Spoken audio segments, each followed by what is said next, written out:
আগামী সোমবার রাতেই পবিত্র শবে মেরাজ, যেটি আল্লাহ রসুল সাল্লাল্লাহু আলাইহি ওয়াসাল্লামের জীবনের শ্রেষ্ঠ ঘটনা। আল্লাহ সুবহানাহু তাআলা আপন বন্ধুকে মেহমান বানায়া আল্লাহ তাআলা আরশে আজিমে নিয়ে আল্লাহ রসুলকে দিদার দিয়ে ধন্য করেছেন। সুবহানাল্লাহি ওয়া বিহামদিহি।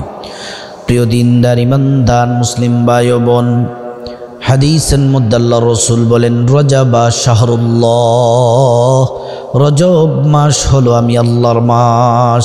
প্রত্যেকটা মাস আল্লাহ পাক সৃষ্টি করেছেন, কিন্তু রজব মাসটিকে আল্লাহ নিজের মাস বিশেষভাবে বললেন কেন? কারণ কি? কারণ হলো এই রজব মাসের ২৬ তারিখ দিবাগত রাত্রিতে আল্লাহ পাক আল্লাহর হাবিবকে মেহমান বানায়া নিয়ে গিয়ে আল্লাহ পাকের দিদার দিয়ে প্রিয় নবী সাল্লাল্লাহু আলাইহি ওয়াসাল্লামকে ধন্য করেছেন। প্রিয় দিনদার ইমানদার মুসলিম ভাই ও বোন, আল্লাহ রাব্বুল আলামিন কোরআন আল কারীমের সূরাতু বনী ইসরাঈলের মধ্যে চমৎকার করে আল্লাহ বলেন, সুবহানাল্লাযী আসরা বিআবদিহি লাইলাম মিনাল মসজিদিল হারামি ইলাল মসজিদিল আকসা। সুবহান, সুমহান সে সত্তা, আল্লাযী যিনি আসরা ভ্রমণ করিয়েছেন, বিআবদিহি আপন বান্দাকে, লাইলান রাতের কিছু অংশে, মসজিদুল হারাম ইলাল মসজিদুল আকসা মসজিদে হারাম থেকে মসজিদে আকসায়। মসজিদে আকসায় রাসূলুল্লাহকে নেওয়া হলো। আল্লাহর নবী মসজিদে আকসায় গিয়ে দেখেন সব নবী রসুলগণ সেখানে উপস্থিত, সবাই উপস্থিত, জমায়েত, মসজিদ কানায় কানায় পরিপূর্ণ হয়ে গেছে। শুধুমাত্র একটি জায়গা মাত্র খালি, সেটি হলো ইমামতির জায়গাটা খালি।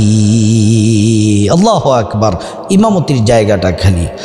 আল্লাহ রাব্বুল আলামিন বলেন, জিবরাইল এই জায়গার মধ্যে আদম নবী বসবে না, এই জায়গার মধ্যে ঈসা নবী বসবে না, অন্য কোনো নবী পয়গম্বর রসুল বসবে না।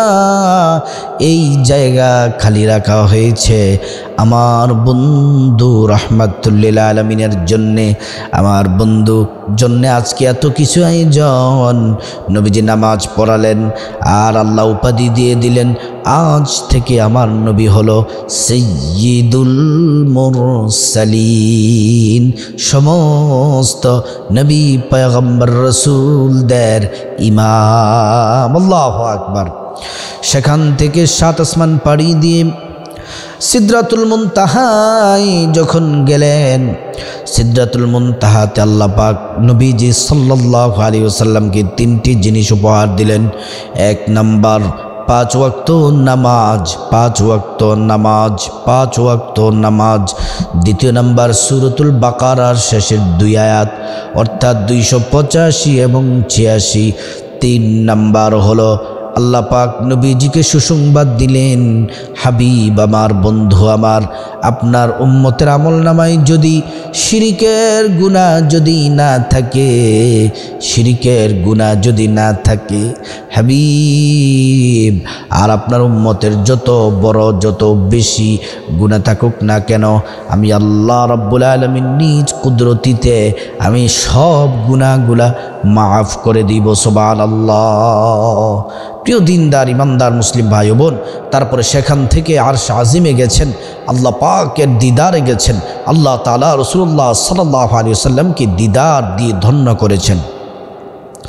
নবীজি সাল্লাল্লাহু আলাইহি ওয়াসাল্লাম তিনি মেরাজ শেষ করে যখন দুনিয়াতে আসলেন, সাহাবীরা বললেন, ইয়া রাসূলুল্লাহ, আপনি কি আল্লাহকে দেখেছেন?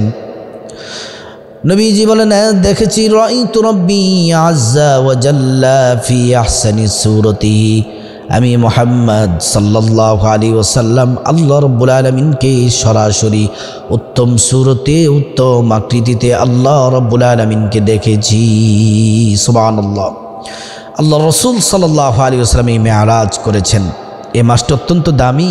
আগামী সোমবার রাতে আপনার শবে মেরাজ, যদি আমার মা বোনেরা মুসলিম ভাইয়েরা 2 রাকাত করে 4 রাকাত, এই 2 প্রকারের নামাজ, এক প্রকারের নামাজ 2 রাকাত, আরেক প্রকারের নামাজ 2 রাকাত, মোট 4 রাকাত নামাজ যদি পড়তে পারেন, প্রথম 2 রাকাতের নামাজ পড়লে আল্লাহ পাক আপনার জীবনের সকল অপরাধ, অন্যায়, গুনাহ, আপনার কবিরা সগীরা সব গুনাহ আল্লাহ রাব্বুল আলামিন মাফ করে দিবেন। আর দ্বিতীয় প্রকারের যে নামাজটি পড়বেন 2 রাকাত, সেটি পড়লে আল্লাহ তাআলা আপনার বিপদ, পেরেশানি, টেনশন, দুশ্চিন্তা, মুসিবত সব দূর করে দিবেন। টাকা পয়সা, আপনার ধন দৌলত, আপনার সন্তান সন্ততি, সুখ, আপনি যা চাইবেন আল্লাহ তাআলা আপনাকে তাই দিবেন। কিন্তু প্রথম 2 রাকাত যে নামাজ পড়বেন সেই নামাজের নাম হচ্ছে তাওবার নামাজ।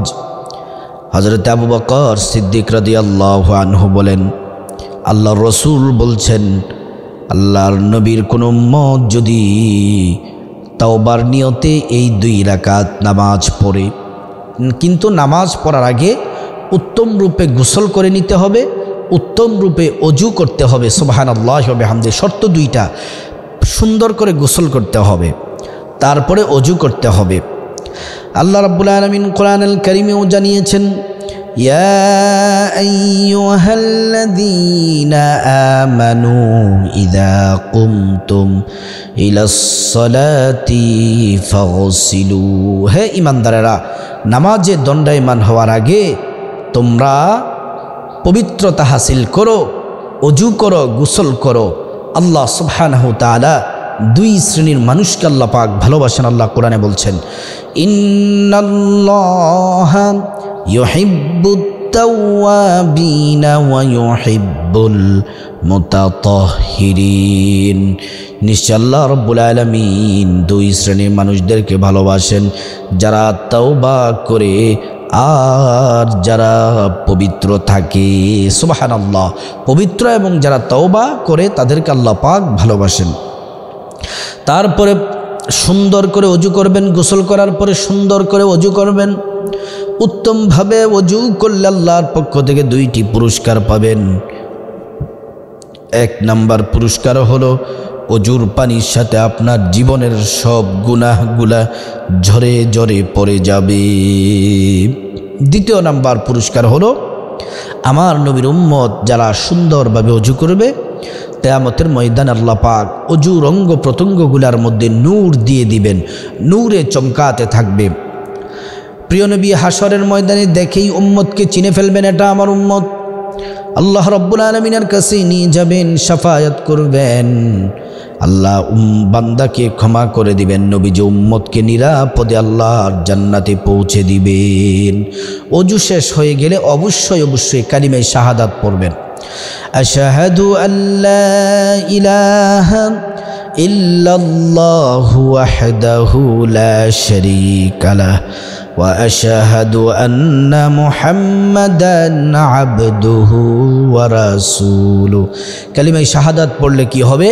কালিমায়ে শাহাদাত যদি পড়েন, আল্লাহ রাব্বুল আলামিন জান্নাতের গেটের ফেরেশতাদেরকে ডেকে ডেকে বলবেন, হে জান্নাতের গেটের ফেরেশতারা, সব দরজাগুলা খুলে দাও, আমার বান্দারা যে দরজা দিয়ে মনে চায় ওই দরজা দিয়ে আমার জান্নাতে প্রবেশ করবে এবং জান্নাতের নাজ নেয়ামত ভোগ করবে। সুবহানাল্লাহি ওয়া বিহামদিহি।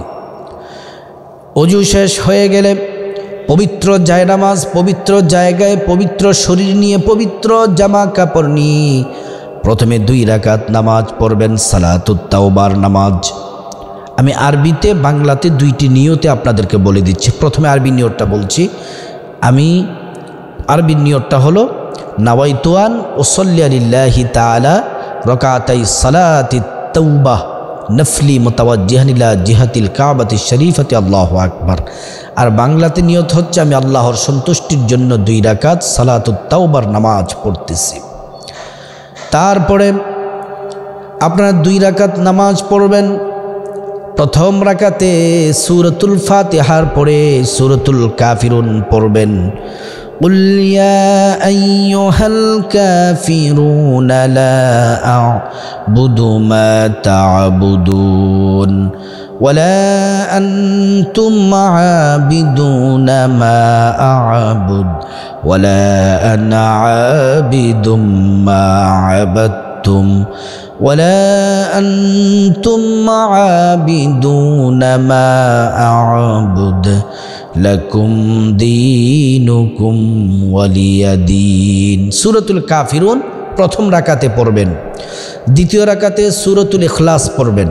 কুল হুয়াল্লাহু আহাদ আল্লাহুস সামাদ লাম ইয়ালিদ ওয়া লাম ইউলাদ ওয়া লাম ইয়াকুল লাহু কুফুয়ান আহাদ।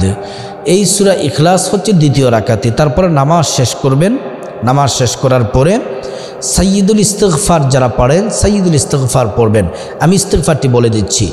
আল্লাহুম্মা আনতা রাব্বি লা ইলাহা ইল্লা আনতা খলাকতানি ওয়া আনা আবদুকা ওয়া আনা আলা আহদিকা ওয়া ওয়া'দিকা মাস্তাতা'তু আউযু বিকা মিন শাররি মা সানা'তু আবু'ু লাকা বিনি'মাতিকা আলাইয়া ওয়া আবু'ু লাকা বিযামবি ফাগফির লি فإنه لا يغفر الذنوب إلا أنت। এই সাইয়্যিদুল ইস্তিগফার পড়বেন। যারা সাইয়্যিদুল ইস্তিগফার না পারেন কমপক্ষে ছোট্ট ইস্তিগফারগুলো পড়বেন। আস্তাগফিরুল্লাহ